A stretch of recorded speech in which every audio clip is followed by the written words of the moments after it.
Do you see here? Hi, guys and gals. Wow, we just finished a really big rainstorm. And, well, if you can look at the deck, I don't know if you can notice the difference. It's still all wet, but now the sun is back. What it has, though, done is that it's taken away my chance to mow the lawn. Tomorrow is Corpus Christi. Can I sit on this? Yeah, actually I can. Tomorrow is Corpus Christi, so we actually, in my part of the country, oh, it is a little bit wet. Oh well, well, it is wet. Anyway, I'm sitting down now. In my part of the country, it's a day off, and we finish a bit earlier. I'm going to stand up. I'm getting all wet, so if I finally, what's going on over there? Okay, let's try and do this vlog instead of having all these distractions. Yeah, so the SpookyUniversity of this week is 116. It's an interesting topic. It's what if you had to choose a country where you would move to, where would you go, and so on. And so I'll chat about that a little bit. It's interesting because I am an immigrant. I was brought up in Canada, but on the American border. And strangely enough, as kids, and I would almost put it that way, as having quite a few American relatives, and like I say, living on the border meant that we were always, or very regularly, in the States, watched American television shows, and like I say, I knew the Pledge of the Allegiance, and became a Christian in large part thanks to Billy Graham. And you know what I'm getting at basically is that when I was a kid, I'm just trying to see what that noise is. When I was a kid, I don't know. I mean, yeah, we knew we were Canadian, but you know, as a younger kid, but we just kind of identified as Americans. You know, in today's world, identity politics, if I identified as an American, I must be an American. No, but you know, without being facetious, I mean, it just was kind of like both were there. I mean, later on in life, I knew very well I didn't have an American passport, but you know, so many of my friends and, like I said, and family were Americans that it just kind of felt like, you know, I was both, even though I wasn't. When I was a student at university, one of the professors had gone to do his postdoc at the time in Zurich, in Switzerland. And he talked to us a lot about Switzerland. And, you know, Switzerland, for many things in my line of study, which is chemistry, organic chemistry, which usually leads on to medicinal chemistry like I did, Switzerland was kind of like the Mecca, you know. You'd go there and even I remember then we'd say, oh, you know, if we can't find jobs over here, we'll just go to Switzerland. You know, kind of like thinking that, strangely enough. Now, Switzerland was very attractive in many aspects, at least for a person like myself. I mean, it was a stable country. It was conservative in many respects. There still was strong morals, honest, clean, beautiful.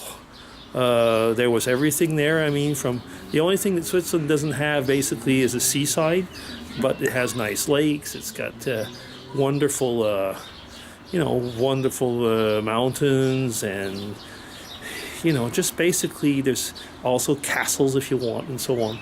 So yeah, that sounded really great. But first we went off. You know, Switzerland was kind of like a dream in a way. We moved to England. And we stayed in England, and I really loved England.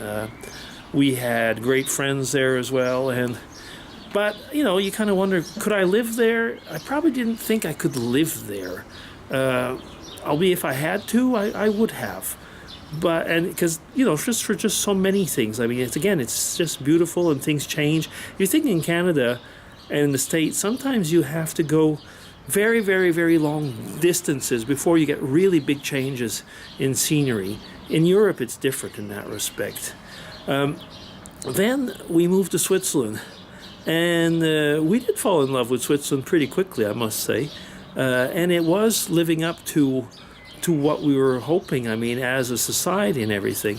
So finally, you know, everything kind of fit. You know, like take for example with Mrs. DC.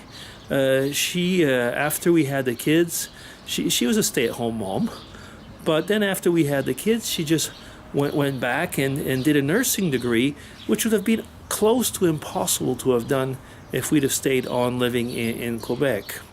Now there's another thing exactly here. You see in Switzerland you do have these rival two language populations. You know, you have the Swiss Germans and you have the Swiss French. You also have the Swiss Italians to a lesser degree, but you don't feel that. I mean, there's this rival.